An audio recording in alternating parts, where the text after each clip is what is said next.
सब जोड़ जाना है अकेला, जोड़ जाना है अकेला। तेरा तन मन साथ न जाए, मुख से जप ले नमः शिवाय। तेरा तन मन साथ न जाए, मुख से जप ले नमः शिवाय। ओम नमः शिवाय, ओम नमः शिवाय, ओम नमः शिवाय, ओम नमः शिवाय।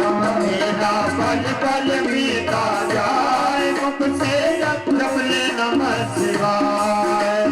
पल पल बीता जाए, मुख से जप ले नमः शिवाय।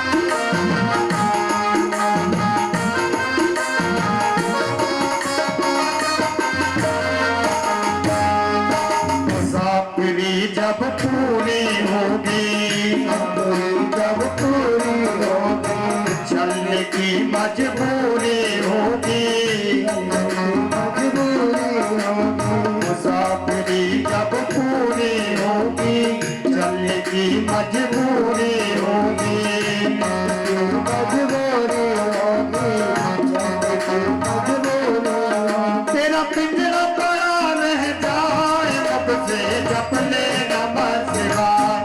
तेरा पिंजरा पड़ा रह जाए, मुख से जप ले नमः शिवाय। ओम नमः शिवाय, ओम नमः शिवाय, ओम नमः शिवाय, ओम नमः शिवाय। मेरा पल पल बीता जाए, मुख से जप ले नमः शिवाय। मेरा पल पल बीता जाए, मुख से जप ले नमः शिवाय।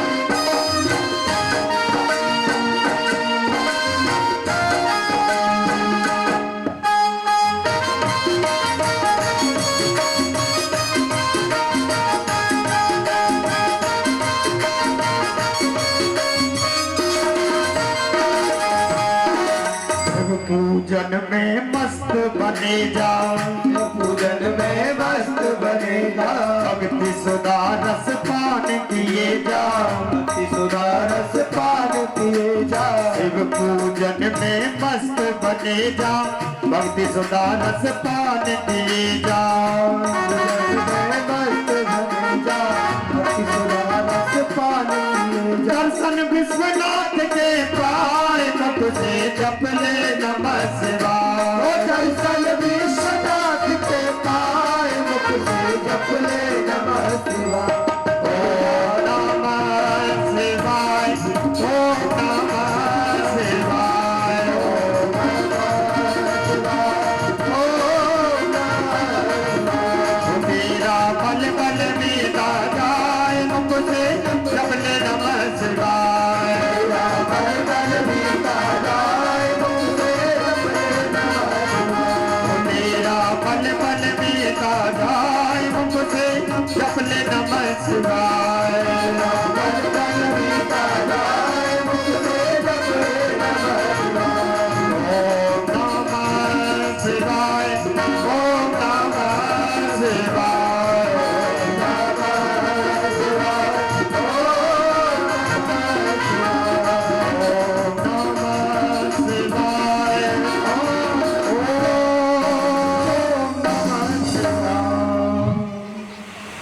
बोलिए श्री सुखदेव जी महाराज की जय, श्री परीक्षित जी महाराज की जय।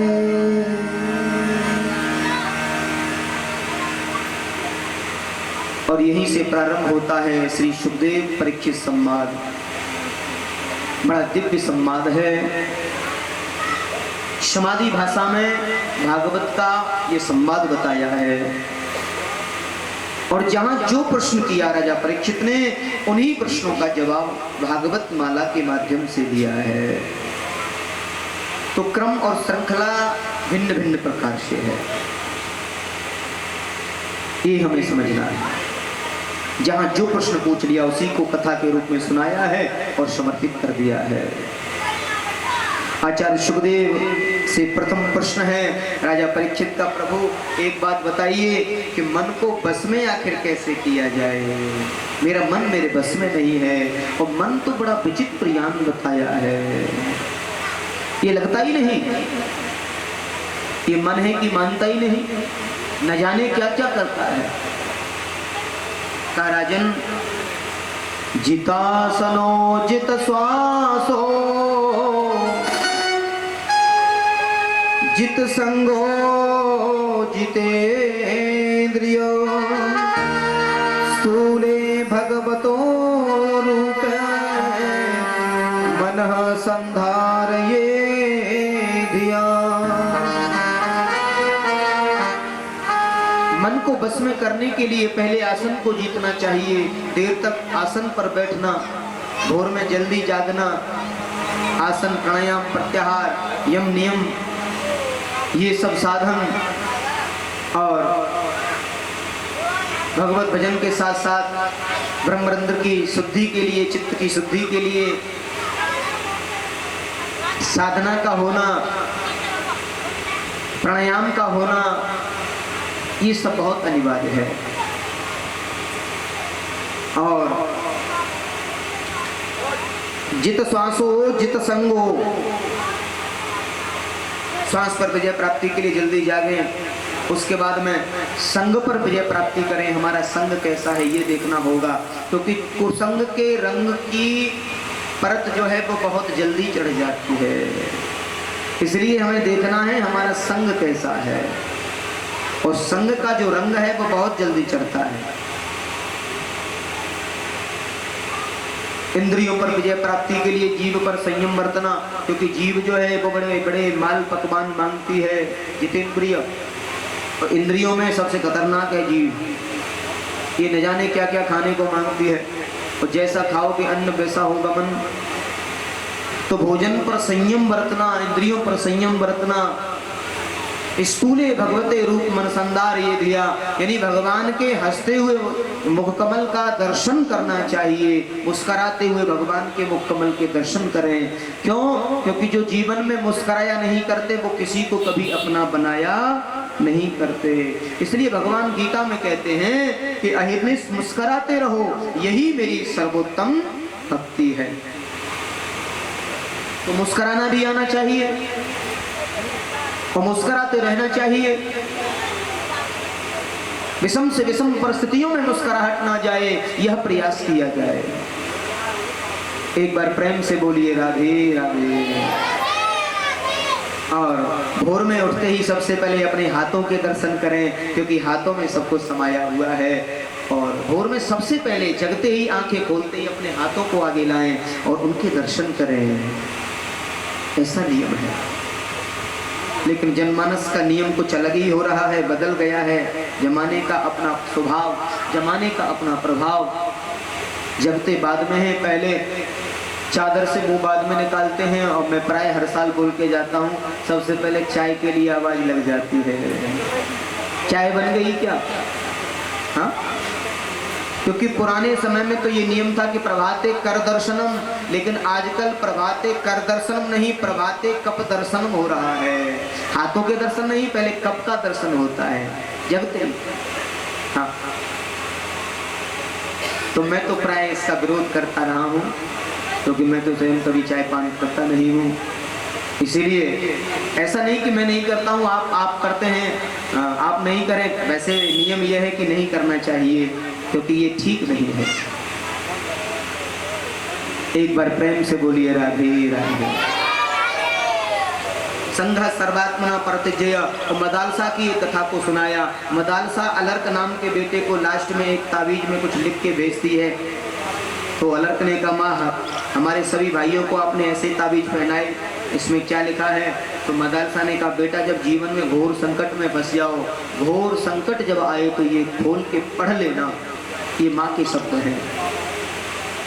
उसमें लिखा था, क्या वर्णन था? उसमें वर्णन था, संघ सर्वात्मना त्याज्य सह चैत्युक्तम न सक्ष्यते ससदभि सह कर्तव्य सता संगो ही भेकजम।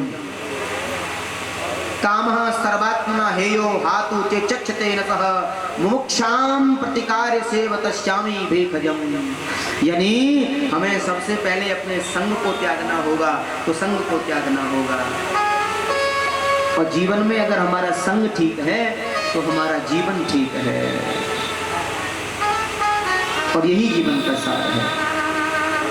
तो संग क्या करें? संग करें, सत्संग करें, संतों का संग करें।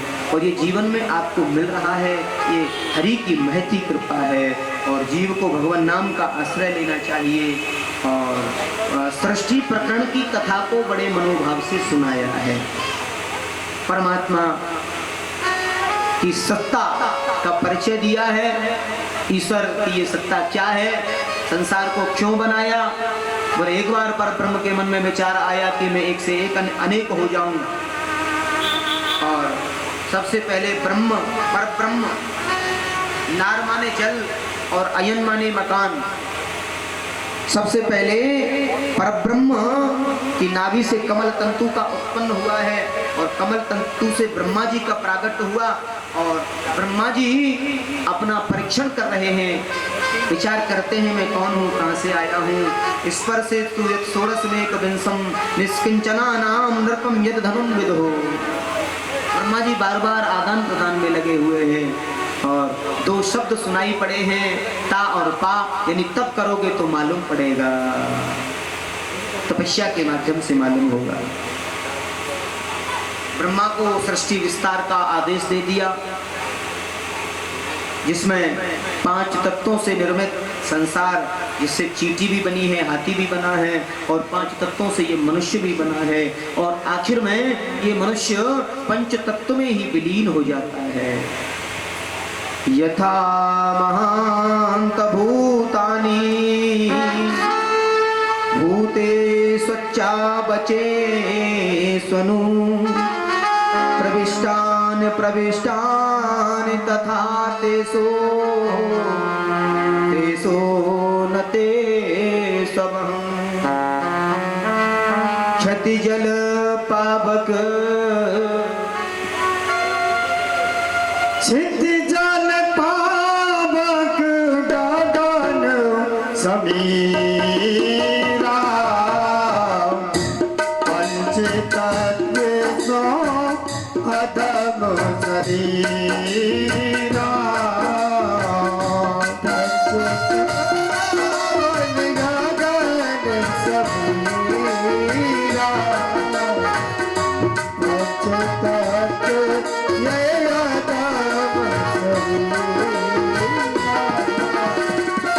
क्षिति जल पावक गगन समीरा पंच तत्व अधम शरीरा। यानी जिज्ञासुओं को ये जानना चाहिए कि मैं दुनिया में रह करके भी दुनिया में व्याप्त हूँ, और दुनिया से अलग रह करके भी दुनिया में रहते हुए दुनिया से अलग हूँ। जिज्ञासुओं को ये समझना चाहिए, और तत्व को समझने वाले जिज्ञासुओं के लिए यही पर्याप्त है। मैं सर्वत्र विद्यमान हूँ, मैं दिव्यात्मा हूँ, मैं चिन्मात्मा हूँ। और ईश्वर अपने वास्तविक रूप को बताते हैं। तो ये पंच तत्व का शरीर है, पंच तत्व में ही विलीन हो जाता है। ये पंच तत्व हमारे शरीर के अंदर भी हैं, और ये पंच तत्व शरीर के बाहर भी हैं। एक बार प्रेम से बोलिए राधे राधे। और यहाँ राजा परीक्षित गुरुदेव से कहते हैं, गुरुवर आखिर भगवान जल्दी किसको मिलते हैं? मैं ये जानना चाहता हूँ भगवान मिलते कैसे हैं और जल्दी किसको मिलते हैं। व्यादस्य चरणौ ध्रुवस्य च वयो विद्यागजेन्द्रस्य का जाति विदुरस्य यादवपते रोग्रस्य किं पौरुषम् कुब्जाया किं तत्र रूपमधिकं तुत सद्धामनो धनम् भक्तया तुष्यति केवलं परमया भक्ति प्रियो माधव।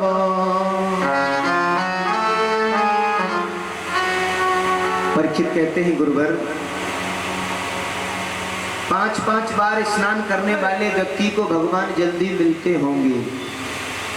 जो दिन में 5-5 बार स्नान करते हैं आखिर भगवान उनको जल्दी मिलते होंगे। तो यदि 5-5 बार नहाने वालों को भगवान मिलते, वो कौल भील तो जाड़े के 4 महीना नहाते ही नहीं थे। जब जब जाड़े आमे और कौल भील नहाना छोड़ दिया। कौल भील और उन्हें रघुवर मिले, मेरे रघुवर उनसे गले मिले हैं। जब जा रहे थे वन भ्रमण करते हुए राम लक्ष्मण, तो कौल भील रास्ता निहार रहे थे, हमारे रघुवर आएंगे और हमसे मिलेंगे। तो जब जा रहे थे वन में निकल करके और कौल भीलों ने देखा हमारे रघुवर आ गए, हमारे रघुवर आ गए, हमारे सरकार आ गए। हाँ। तो सरकार को जैसे देखा और रघुवर ने भक्तों को देखा कैसे निष्ठावान भक्त हैं। लक्ष्मण ने कहा ये तो बड़े विचित्र हैं, ये तो मुझे लगता है नहाते ही नहीं है साल से साल। रघुवर मुस्कुराने लगे, मेरे भक्त हैं, मुझे नहाने से क्या लेना देना है। प्रेमी है, रसिक है, भगवान को मानने वाले हैं। और वहां गले से गले मिले हैं मेरे रघुवर। ये नहीं देखा ये नहाने वाले हैं या नहीं नहाने वाले हैं। और जब जा रहे थे तो मुस्कुराते हुए आपस में मिले और बोले भैया आपको बड़ी खुशी हुई हमसे मिलकर के और हमें खुशी हुई आपसे मिलकर के। जब कोई जाता है तो जाते समय कुछ विदाई दी जाती है। रघुवर इशारा कर रहे हैं तो कौल भीलों ने बड़ी सुंदर बात कही है, रघुवर आपके दर्शन सरकार हमने पाए, हम कृतार्थ हो गए, लेकिन हमारे पास देने को कुछ नहीं है और हमने आपको दे तो दिया। रघुवर बोले क्या दे दिया? बोले हमारे यहाँ जो भी आता है ना उसके वस्त्र भी उतरवा लेते हैं हम, लूटपाट का काम है हमारा और भील है हम। आपके हमने ये वस्त्र नहीं उतरवाए हैं, ये दक्षिणा ही तो है। राम जी हंसने लगे, लिया न दिया दक्षिणा सो हो ही गई। बोले हाँ, अस हमार प्रभु बड़ सेवकाई ले ही न बासन बसन चुराई। यही हमारी सबसे बड़ी सेवा है, हमने आपके वस्त्रों को नहीं चुराया है, ये सबसे बड़ी सेवा है। तो रघुवर तो ऐसे लोगों से भी मिले, उनको भी आश्वस्त किया। तो भगवान जाति बरादरी देखते होंगे, का जाति विदुरस्य रोग्रस्य ध्रुवस्य च विद्यागजेन्द्रस्य का। विदुर जी की क्या जाति? विदुर जी से भगवान मिले और विदुर तो दासी पुत्र बताए हैं। कहते हैं एक बार भगवान शांति दूत बन करके गए थे श्री हस्तिनापुर में, तो उस समय विदुर जी महामंत्री हुआ करते थे कुरुवंश में। एक दिन विदुर जी श्री धर्मराज के उस परिवार में बैठे थे और धृतराष्ट्र जी से अपने शब्द कर बोल रहे थे कि महाराज ईश्वर ने सांसारिक आंखें तो आपको दी नहीं है, और हृदय की जो आंखें हैं वो लुप्त प्राय हो गई हैं। पुत्र मोह के कारण आपकी हृदय की जो आंखें हैं वो भी काम नहीं कर रही हैं। मैं मंत्री होने के नाते नहीं, एक समाज का नागरिक होने के नाते आपसे निवेदन करता हूं, आपसे मेरा निवेदन है कि अन्याय की बेल पर कभी फल नहीं आते। और हमारी नीति कहती है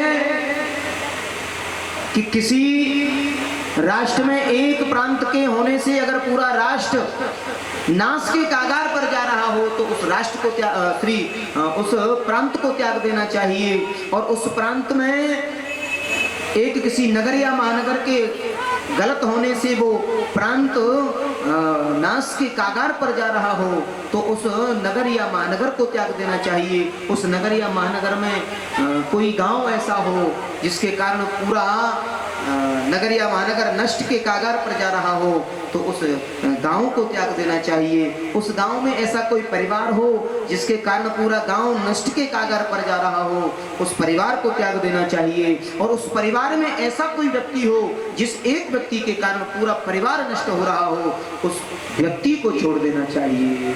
मेरा ये आपसे निवेदन है। दुर्योधन ऐसा ही है और दुर्योधन के कारण युद्ध की विभीषिकाएं प्रारंभ हो जाएंगी। ये बातें बोल रहे थे, उसी समय दुर्योधन आ गए और दुर्योधन ने आज विदुर जी को बहुत सुनाया है।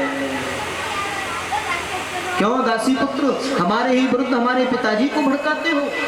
तुम्हें एक बार भी संकोच नहीं हुआ? एक बार भी तुम्हारे मन में ये बात नहीं आई? निकल जाओ अभी यहां से, एक पल भी तुम्हें नहीं रहना है। ऐसा बोल दिया है। श्री सुखदेव स्वामी राजा परीक्षित को बड़ी सुंदर दिव्य कथाएं बता रहे हैं। कहते हैं परीक्षित और श्री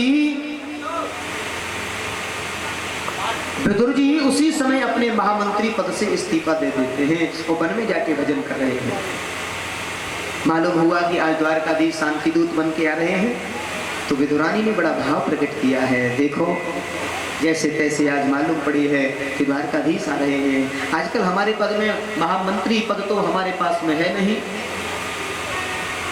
हमारे पास में महामंत्री पद नहीं है। हम नजदीक से कैसे उनके दर्शन कर पाएंगे, कैसे उनको देख पाएंगे? विदुर जी कहते हैं विदुरानी मन को छोटा करने से कुछ नहीं होता है। हम उनको अगर नहीं नजदीक से देख पाएंगे तो क्या हुआ? उनकी एक नजर भी अगर हमारे ऊपर पड़ गई तो हमारा जीवन धन्य हो जाएगा, हमारा जीवन कृतार्थ हो जाएगा। एक बार प्रेम से बोलिए राधे राधे। आज आए हैं, भगवान बरसने वाले उन फूलों को नहीं देख रहे हैं। अट्टालिकाओं से नारियां फूल पुष्प बरसा रही हैं। दुर्योधन ने कपटपूर्ण मैत्री का परिचय दिया है। भगवान ने नजर की तो एक दीवार से सर लगाए हुए विदुर और विदुरानी ऐसे देख रहे हैं, इशारा किया है। विदुर जी ने कहा विदुरानी देखो द्वारकाधीश ने हमें देख लिया, दृष्टिपात हो गए, हम धन्य हो गए। सभा में बैठे हैं और वहां दुर्योधन से संवाद होता है। विराट रूप भी बनाया है, कौरवों को धमकाया है, प्यार से समझा रहे थे, नहीं माने। दुर्योधन ने दो टूक कह दिया, सूचा ग्रेव नेव दास्यामी बिना युद्धेन के सभा। सुई की नोक के बराबर भूमि नहीं दूंगा भाई, एक पग भूमि नहीं दूंगा मगर युद्ध के एक पग भी भूमि नहीं दे सकता। दुर्योधन को कहा दुर्योधन तुमने युद्ध की विभीषिका को अभी जाना नहीं है, रक्त की नदियां बह जाएंगी, अनेकों नारियां विधवा हो जाएंगी, तुमने जाना नहीं केशव। और आप तो हमारे रिश्तेदार हैं, आपको इन बातों में ज्यादा नहीं पड़ना चाहिए। मेरी माँ गांधारी ने आपके लिए भोजन बनाया है, प्रसाद बनाया है, भोजन पाइए। उसी समय भगवान कृष्ण मना कर रहे हैं, दुर्योधन भोजन तो दो स्थितियों में किया जाता है, कराने वाले के मन में श्रद्धा हो और करने वाले के पेट में भूख हो। और यहाँ दोनों ही स्थितियां विपरीत हैं। तुम्हारे मन में श्रद्धा नहीं है, मेरे पेट में भूख नहीं है। और वैसे भी आज का निमंत्रण तो मेरा विदुर के यहाँ, काका विदुर उस सभा में विदुर जी बैठे थे। विदुरानी ने एकदम से विदुर जी को ऐसे देखा, कब कब निमंत्रण दे दिया। रसोई में तो कोई व्यवस्था है नहीं, और माताओं को बड़ी चिंता रहती है रसोई की। और विदुर जी के हाथ को ऐसे दबाया है, हमें बताया भी नहीं, निमंत्रण दे ही दिया। विदुर जी बोले मैं कसम खाता हूं मैंने कोई निमंत्रण नहीं दिया। तो फिर बड़ी सभा में बोले बस ये कन्हैया है, ये नंदलाल है, ये ब्रजवासी है, ये ऐसे ही निमंत्रण लेता है, मैं कोई बोला ही नहीं। मैं तो विदुरानी बोली आपने जरूर इशारा कर दिया होगा। नहीं विदुरानी, आपको मालूम है घर में तो कुछ है नहीं, क्या खिलाओगे? विदुर जी बोले देवी मैं सच कह रहा हूँ। अब विदुर जी इशारा करें कन्हैया मेरे से झगड़ा क्यों करवा रहे हो?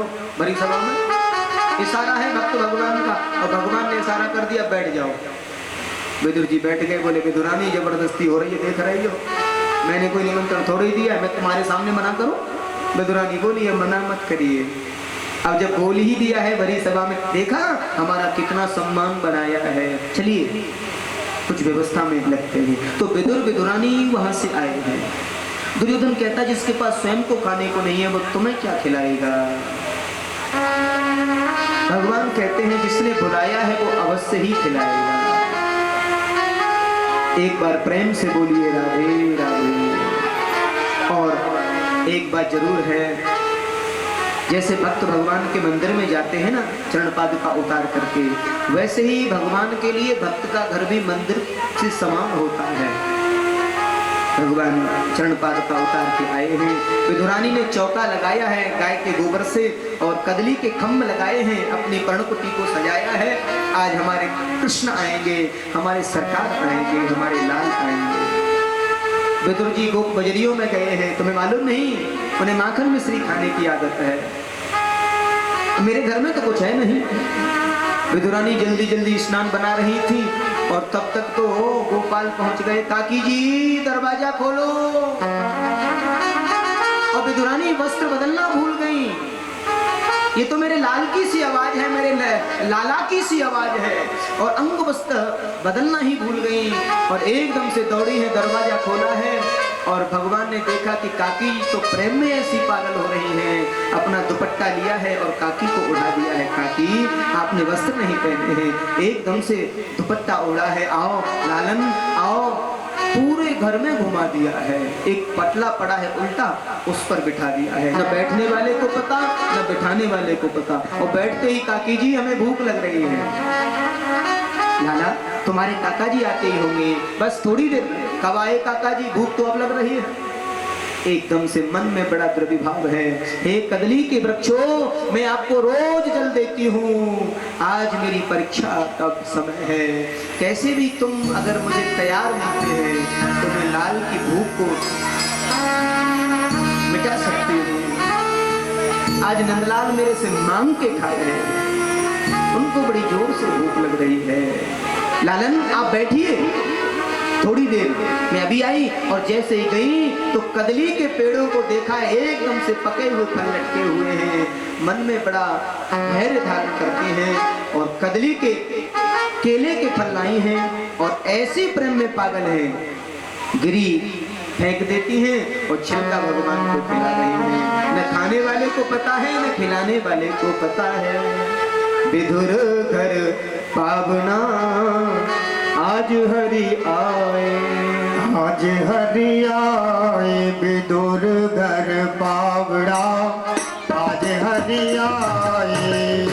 घर पावड़ा आज हरि आए। विदुर घर पावड़ा विदुरानी घर पावड़ा। घर पावना विदुरानी घर पावना। विदुर घर पावड़ा विदुरानी घर पावना। घर पावना विदुरानी घर पावना। आज हरि आए विदुर घर पावना आज हरि आए।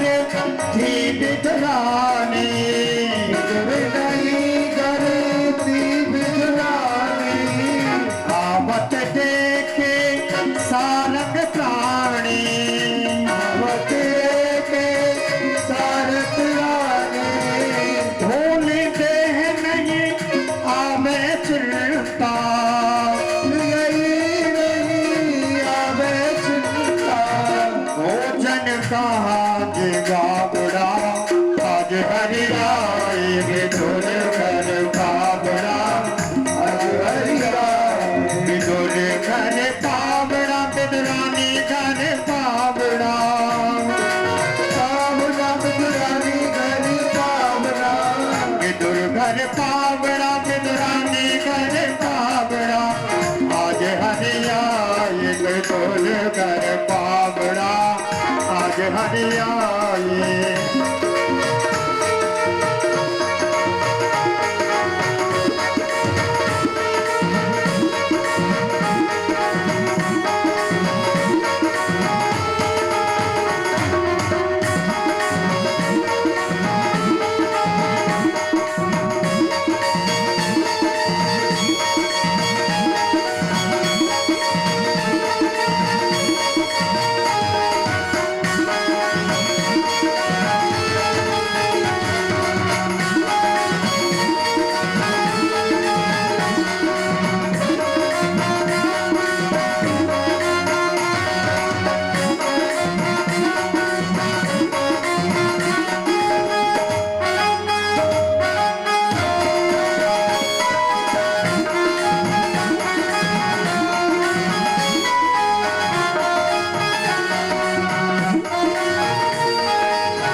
विदुर जी महाराज की, द्वारकाधीश भगवान की। एक बार प्रेम से बोलिए राधे राधे। कहते हैं आज विदुर जी आए हैं और विदुर जी कहते हैं विदुरानी तुम्हें ये भी ज्ञात नहीं है तुमने मेरी घर की लाज को बिल्कुल डुबा दिया है। द्वारकाधीश एकदम से कहते हैं काकी जी तो बड़ी सेवा में हैं, आप क्या कह रहे हैं? नहीं लाला तुम्हें मालूम नहीं तुम क्या खा रहे हो। अभी कन्हैया ने भी अभी देखा है मैं छिलका खा रहा हूँ। न खाने वाले को पता न खिलाने वाले को पता। ये प्रेम का एक प्रतीक है।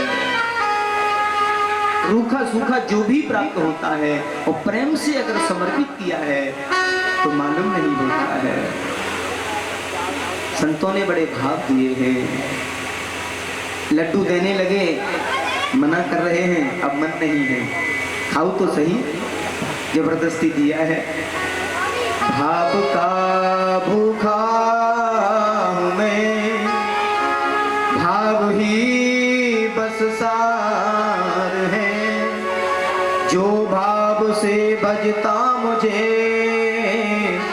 भव से बेड़ा पार है। मैं तो केवल भाव का भूखा हूँ और मुझे तो प्रेम चाहिए, भाव चाहिए। और ये प्रेमियों की रसिकों की वाणी है भागवत। सबसे ऊंची प्रेम सगाई, सबसे ऊंची प्रेम सगाई।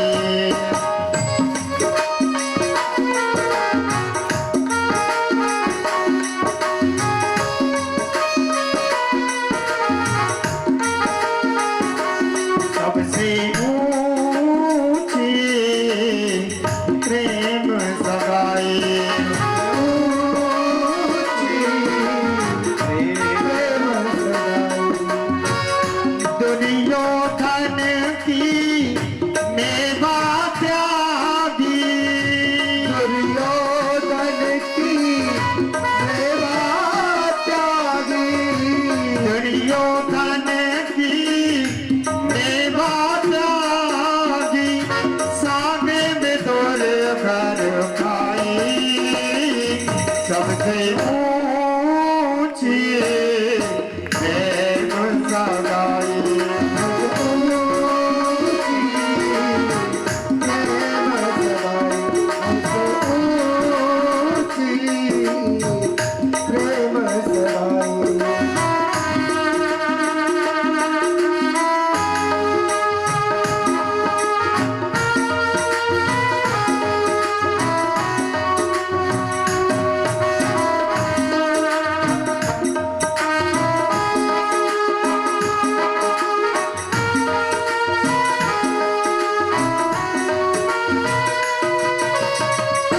राजसियाग युधिष्ठिर तीनों, नारी युधिष्ठिर तीना। राजसियाग युधिष्ठिर तीनों, तामे झूठ उठाई। सबसे ऊंची प्रेम सगाई,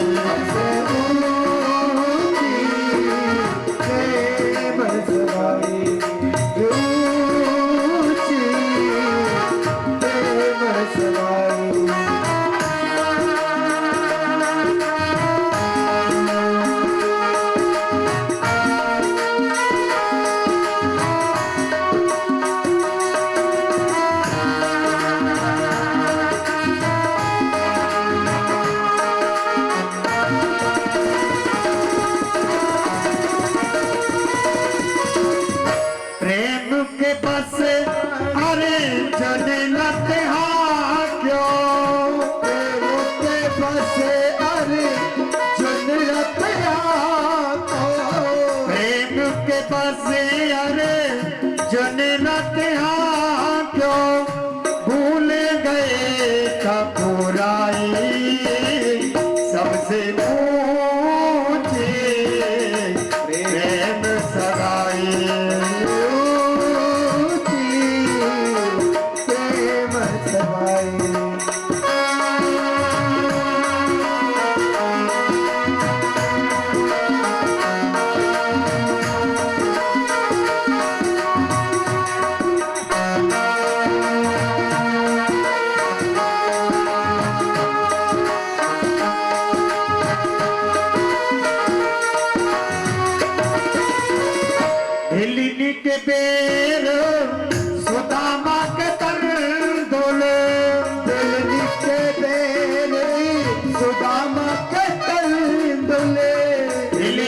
बेर सुदामा के तन डोल रच रच भोग लगाई सबसे ऊंची प्रेम सगाई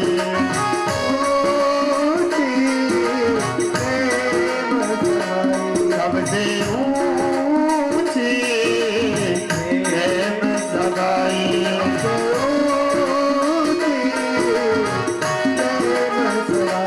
सबसे ऊंची प्रेम सगाई सबसे ऊंची प्रेम सगाई सबसे ऊंची प्रेम सगाई सबसे ऊंची प्रेम सगाई सबसे ऊंची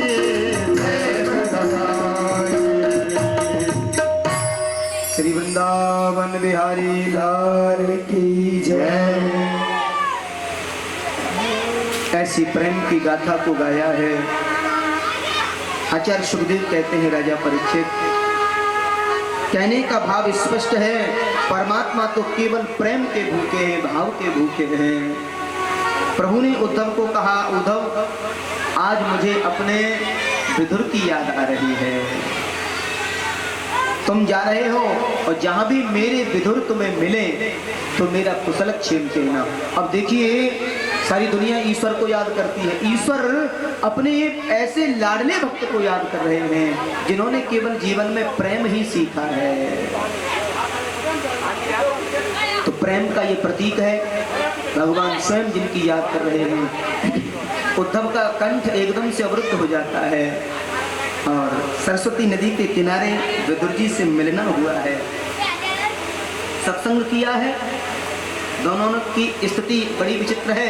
उद्धव कहते हैं तुम बड़े भाग्यवान हो और विदुर जी कहते हैं तुम बड़े भाग्यशाली हो। दोनों आपस में बातें कर रहे हैं। विदुर और उद्धव संवाद यहाँ से प्रारंभ हुआ और आगे यही संवाद विदुर मैत्रेय संवाद में बदलता है। तो मैत्रेय ऋषि ब्राह्मण वंश से हैं और विदुर जी दासी पुत्र हैं। विदुर जी बोले, मुझे बालकाल की लीलाएं आपने सुनाई। उद्धव जी ने बाल लीलाएं सुना दी हैं विदुर जी के लिए। बोले आगे जानना है, बोले आगे आप मैत्रेय ऋषि से मिलिए। अब मैत्रेय ऋषि तो महान संत हैं, मैं तो दासी पुत्र हूँ, कैसे मुझे ये शिक्षा प्रदान कराएंगे? कहते हैं जाति पात पूछे नहीं कोई, हरि को भजे सो हरि का होए। जो हरि को भजता है वो हरि का हो जाता है। और भगवान के यहाँ ये सब भेदभाव नहीं है और यहीं से विदुर मैत्रेय संवाद प्रारंभ होता है। और भागवत का सबसे विस्तारित और गूढ़ रहस्यमय संवाद है विदुर मैत्रेय संवाद। बड़ा विलक्षण संवाद हुआ है। बोलिए श्री मैत्रेय जी महाराज की जय हो। मैत्रेय जी ने एकदम से कंठ अवरुद्ध होते हुए आंखों से अश्रु बंद हैं। आइए आइए काका विदुर, आइए पधारिए विदुर जी। आज मेरी विप्र की कुटिया को आपने पवित्र कर दिया।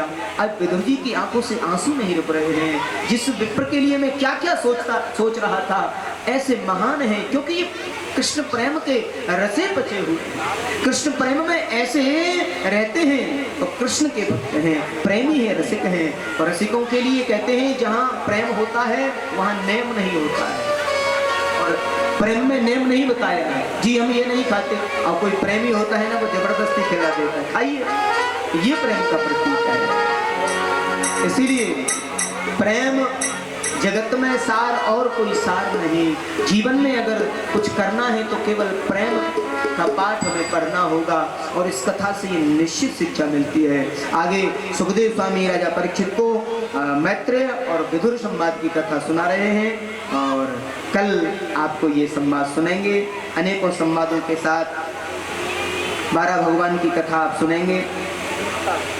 भगवान 12 का अवतार, वृंदावन दर्शन, देवी पृथ्वी आदि की कथा और ऋणाक्ष हिरण्यकश्यपु जय विजय की कथा सुनेंगे। आगे अनेकों कथाएं करते हुए कल हम राजा बलि आदि की कथा पर पहुंचेंगे। वामन भगवान की कथा कल बामन भगवान की कथा यानी नन्हे से बामन भगवान की झांकी के भी दर्शन होंगे। तो तृतीय दिवसीय भगवान का है, भागवत का वो पहला उत्सव है भागवत का। आप सभी बड़ी धूमधाम से मनाएंगे, ज़्यादा से ज़्यादा संख्या में सभी पहुँचेंगे और ज़्यादा से ज़्यादा आनंद का अनुभव करेंगे। मेरा प्रयास है विगत वर्षों की भांति आप लोगों को बड़ी मधुर आनंदमयी भगवान की कथाओं से जोड़ा जाएगा और रसिक शैली में सुंदर सुंदर भजनावलियाँ प्रस्तुत की जाएंगी। मेरी यही आप लोगों के लिए विशेष प्रार्थना है। आप समय से आएंगे, अभी समय का इशारा है आरती की ओर। बड़े भाव से बड़ी श्रद्धा से आप सभी प्रेम और श्रद्धा के साथ में आरती। तो कल वामन चरित्र की झांकी बड़े आनंद के साथ में अनेकों कथाओं को श्रवण करते हुए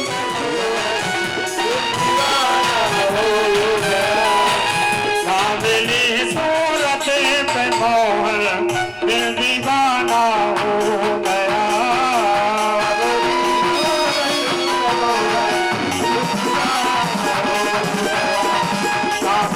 सूरत पे मोहन दिल दीवाना हो गया।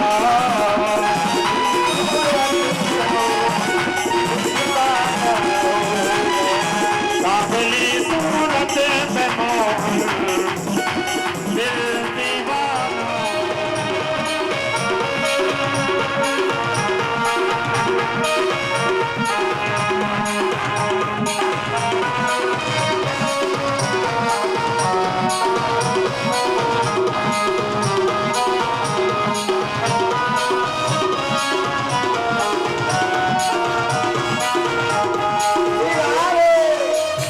ऐसे काम नहीं चलेगा। अच्छा ये बताइए, यहाँ गम किस किस को है? किसी को गम है? अरे गम हो तब भी गम चला जाता है भगवान की कथा से। कहते हैं कथा की कीर्तन की एक शोभा होती है, वो शोभा होती है ताली बजाने से। कहते हैं बाघ की शोभा होती है माली से, और भोजन की शोभा होती है थाली से, और कान की शोभा होती है ताली से, और घर की शोभा होती है घरवाली से, और सीसपाल जी ससुराल की शोभा होती है साली से, और कीर्तन की शोभा होती है ताली से, बड़े भाग से। सामने सूरत पे मोहन दिल दीवाना हो गया।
दूसरा लाली लगी तीसरा तीसरा तीसरा तेरा मुस्कुराना दिल दीवाना हो गया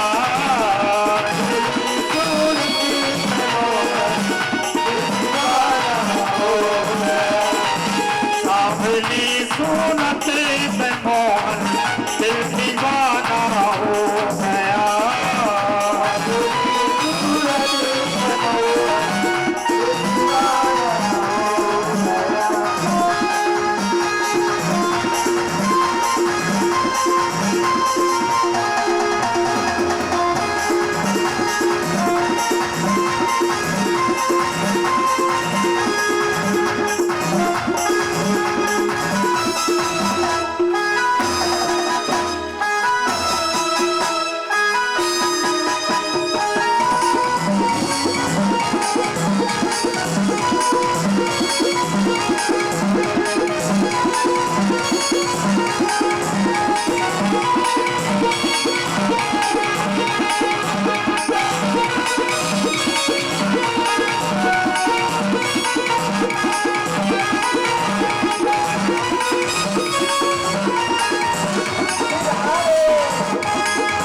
एक तो तेरे हाथ कोमल दूसरा मेहंदी लगी एक तो तेरे हाथ कोमल दूसरी मेहंदी लगी एक तो तेरे हाथ कोमल दूसरा मेहंदी लगी तीसरा तीसरा तीसरा मुरली बजाना दिल दीवाना हो गया